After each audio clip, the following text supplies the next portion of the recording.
Hello বন্ধুরা, good morning. আশা করছি তোমরা সবাই ভালো আছো আর আমিও ভালো আছি। তো এখন বাজে সকাল 7টা আর আমি এখন থেকেই তোমাদেরকে সাথে নিয়ে আমার ব্লগটা শুরু করছি। ঘুম থেকে উঠেছি কিছুক্ষণ আগে, ওঠার পর ফ্রেশ হয়েছি আর এখন ঘরের সব জানলাগুলো খুলে দেব। প্রথমে এই ঘরের দরজাগুলো খুলে দিলাম। একটু না ঠান্ডা ঠান্ডা লাগছে ওয়েদারটা। কদিন খুব গরম ছিল, কিন্তু দুদিন ধরে ওয়েদারটা একটু মেঘলা। আমাদের এখানে বৃষ্টিও হয়েছে, যার জন্য গত রাতে বৃষ্টি হয়েছে, ওই জন্য একটু ঠান্ডা ঠান্ডা ওয়েদারটা। কিন্তু আজকে সকাল থেকে ভালোই ঝকঝকে রোদ। তো ঘরের জানলাগুলো সব খুলে দিচ্ছি। এটা অনেক একটা বড় কাজই মনে হয়, কেননা প্রত্যেকটা ঘরের জানলাগুলো খুলতে করতে অনেকটা টাইমই পার হয়ে যায়।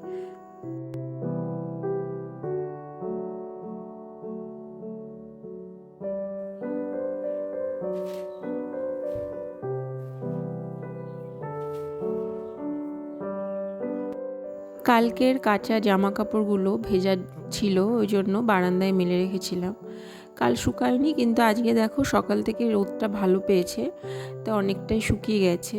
যেহেতু ঘরটা ঝাড় দেবো, তো ঘর বারান্দাগুলো ঝাড় দেবো, ওই জন্য এগুলো এখন সব তুলে নেব, না হলে সেই ধুলোটা গিয়ে জামা কাপড়ে লেগে যাবে। তো যেগুলো শুকনো সেগুলো তুলে নিচ্ছে, আর যেগুলো ভেজা সেগুলো, দুটো তিনটে জিনিস ভেজা ছিল সেগুলো রেখে দিলাম।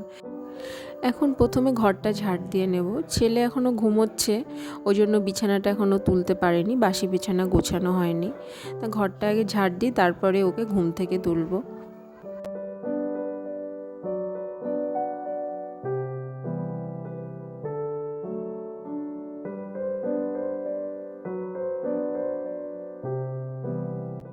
আমার ছেলেকে ঘুম থেকে তুলে দিয়েছি, তুলে দেওয়ার পর ওকে ব্রাশ ট্রাশ করিয়ে দিয়ে এবার বিছানাটা গুছিয়ে নেব।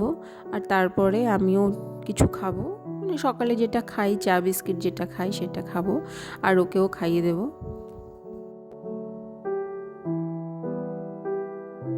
ঘুম থেকে ওঠার পর এই সমস্ত কাজকর্ম করতে করতেই না অনেকটা টাইম পেরিয়ে যায়।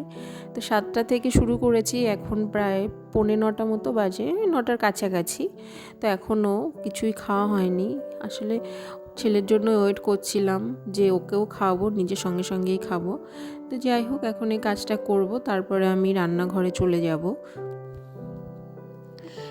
রান্নাঘরে এসে গরম জল বসিয়ে দিয়েছি। আজকে আমি লিকার চা খাবো, কোনো দিন দুধ চা, কোনো দিন লিকার চা, যেদিন যেটা ইচ্ছা করে সেটাই খাই।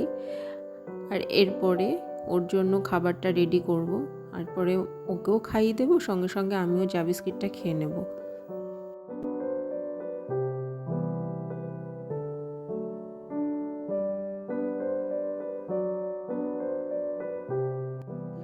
এরপর চলে এসেছি কিচেনে, সবার জন্য ব্রেকফাস্ট বানাবো। আজকে ব্রেকফাস্টে বানিয়েছি গোলা রুটি সবার জন্য, আমি, আমার শ্বশুর শাশুড়ি সবাই এটা খাবে। তো এক এক করে এটা বানিয়ে নেব। এটা খেতে খুবই ভালো লাগে আর হয়েও যায় তাড়াতাড়ি, কোনো ঝামেলা নেই এটা বানাতে। একটা শু র্যাক অর্ডার দিয়েছিলাম মিশো থেকে, এটা গতকাল এসছে, কিন্তু এটা সেট করতে হবে, সেট করা হয়নি। তাই ভাবলাম ব্রেকফাস্ট করেছি, এবার এটা সেট করে নিই, তারপরে লাঞ্চের জন্য কিচেনে যাব, লাঞ্চটা যা যা আছে সেটা রেডি করব। তা প্রথমে তো কিছুই বুঝতে পারছিলাম না যে কিভাবে কি করব। তারপর ওখানে একটা ইনস্ট্রাকশনের কাগজটা দেওয়া ছিল, সেটা দেখেই সেট করতে বসলাম। কিন্তু তখনও ভাবিনি যে এটা সেট করতে করতে আমার এতটা টাইম চলে যাবে।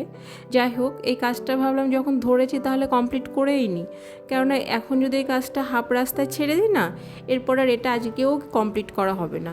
এই কাজে সে কাজে এত ব্যস্ত হয়ে যাব যে এই কাজে আর হাতই দেওয়া হবে না। তো কান্নার কি হলো? কান্নার একটু দিল না। আরে এটা খেলার জিনিস নয় রে বাবা। খেলার জিনিস। এটা তো জুতো রাখার জিনিস। খেলার জিনিস।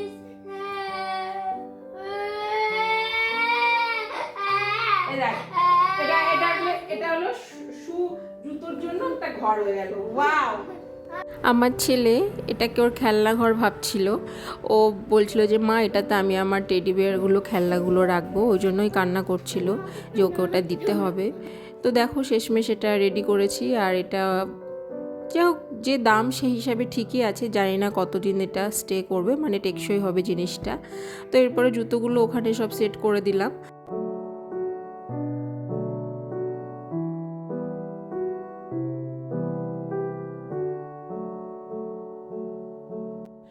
আজকে ভেবেছি শ্যাম্পুটা করব চুলে। তা যেদিন আমি শ্যাম্পু করি সেদিন মাথায় অয়েল ম্যাসাজ করি, তা অয়েলটা মাথায় ম্যাসাজ করে এরপরে শাকগুলো বাছতে বসলাম। শাক খেতে খুব ভালো লাগে, কিন্তু এটা বাছা কোটা এটা ভীষণ ঝামেলার ব্যাপার। তারপরে কিচেনে চলে এসে যে মাছটা প্রথমে ভেজে নেব। আর এই যে আজকে মাছের তেল পটকাও ছিল। এমনি বেগুন যদি ভাজি না কেউ খেতে চাইবে না, কিন্তু মাছের তেল পটকা দিয়ে বেগুনটা ভাজা করলে তখন সবাই খাবে, ভালোও লাগে ভীষণ খেতে।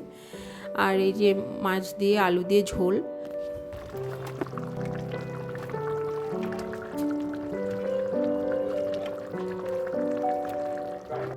আর কুমড়ো ফুলের বড়া, এটা মা করেছে, মানে আমার শাশুড়ি মা কুমড়ো ফুলের বড়াটা ভাজা করেছে। আর যে শাকটা বেছে রেখেছিলাম এটা আলু দিয়ে চিংড়ি মাছ দিয়ে করলাম। তারপরে দেখলাম যে রান্না করতে করতে দেখলাম যে শুকনো লঙ্কার যে ডিব্বাটা ওটা খালি হয়ে গেছে, ওটা ভরে রাখলাম। আর রান্না করতে করতেই ছেলে খাওয়ার জন্য জুসটাও বানিয়ে নিলাম। রান্না বসিয়ে দিয়ে না রান্নাঘরে টুকটাক যে কাজগুলো থাকে সেগুলো যদি করে নেওয়া হয় তাহলে অনেকটা টাইম সেভ হয়। আমি এইভাবেই প্রতিদিন রান্না বসিয়ে দিয়ে রান্নাঘরের যে কাজকর্মগুলো আরও থাকে সেগুলো করে নিই।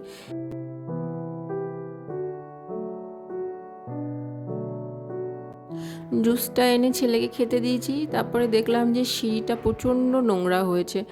ঘর বারান্দাগুলো তো ডেলি ঝাড় দেওয়া হয়, কিন্তু এই সিঁড়িগুলো প্রতিদিন তো ঝাড় দেওয়া হয় না, সত্যি কথা সময় হয় না। চেষ্টা করি সপ্তাহে 2-3 বার এটা পরিষ্কার করার। তো আজকে দেখলাম যে না, আগের দিন বললাম না যেহেতু ঝড় বৃষ্টি একটু হয়েছে নোংরাটাই ঘরের মধ্যে ঢুকে গেছিলো। আর এই যে দেখো ছাদে এসছি, ছাদের অবস্থা দেখো কি হারে পাতা পড়ে আছে। আসলে এখন তো যে বসন্তকাল, পাতাগুলো সব ঝরে যাবে আর নতুন পাতা গজাবে। আর যেহেতু ঝড় হয়েছিল কালকে, তার জন্য আমার বাড়ির চারপাশে অনেক গাছপালা, সেই জন্য সব পাতাগুলো এসে ছাদের মধ্যে পড়েছে। এখন এসে ভাবলাম যে অনেকটা টাইম হয়ে গেছে, লেট হয়ে যাবে, কিন্তু এগুলো দেখেও না পরিষ্কার না করে থাকতে পারলাম না। তাই ভাবলাম যে না, আগে ছাদের এই পাতাগুলো আর এই যে বসার জায়গাটা, এটা অনেক শখ করে বানিয়েছিলাম, তার উপরেও প্রচুর নোংরা পড়েছিল। তাই ভাবলাম এগুলো একটু ক্লিন করে নিই।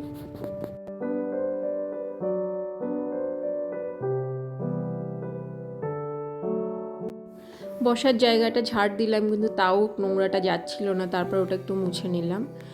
এই কাজটা কমপ্লিট করতে করতে অনেকটা টাইমই হয়ে যাবে। আজকে ছেলেকে স্নান করাতেও লেট হয়ে যাচ্ছে। যাই হোক, একটা কাজে হাত দিলে সেটা যতক্ষণ কমপ্লিট না হয় মনটা খুঁতখুত করে। ওই জন্য বললাম ঠিক আছে একদিন একটু লেট হোক, কিছু করার নেই। আর এত রোদ, কে বলবে যে কাল রাতে ঝড় বৃষ্টি হয়েছে।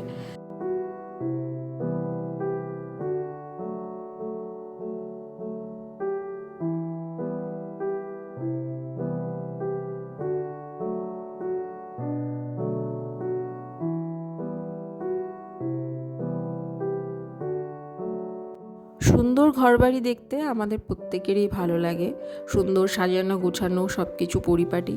কিন্তু তার পেছনে যে কতটা পরিশ্রম থাকে, আর সেটা বাড়ির প্রত্যেকটা সদস্য মিলে যদি করা হয় তাহলে কাজটা অনেকটা সোজা হয়, একজনের উপর চাপটা পড়ে না। না, আমি একা করি না, আমি যতটা পারি করি, আমার শাশুড়ি মাও করেন, শ্বশুরমশাও মাঝে মাঝে হাত লাগান। হাজব্যান্ডের সময় হয় না নিজের জবের জন্য, তাও ও পারে যতটুকু করে। তারপর নিচে এসেছি, এতটা গরম লেগে গেছিলো, তারপর ভাবলাম একটু রেস্ট নিই, তারপরে স্নান করতে যাব। আর এরপর ছেলেকে স্নান টান করিয়ে দিয়েছি। আজকে আর কাছাকাছি করিনি, কেন অন্যান্য কাজগুলো বেশি ছিল। আর এরপর নিজেও স্নান করে এখন চলে এসেছি, এরপর ছেলেকে খাওয়াবো। তো বন্ধুরা, আজকে আমার ব্লগটা আমি তোমাদের সঙ্গে এই পর্যন্তই শেয়ার করলাম। আশা করছি তোমাদের ভালো লাগবে। তো তোমাদের সঙ্গে দেখা হবে আমার আবার নেক্সট ব্লগে। তোমরা সবাই ভালো থেকো, সুস্থ থেকো, আর আমার সঙ্গে থেকো। টাটা।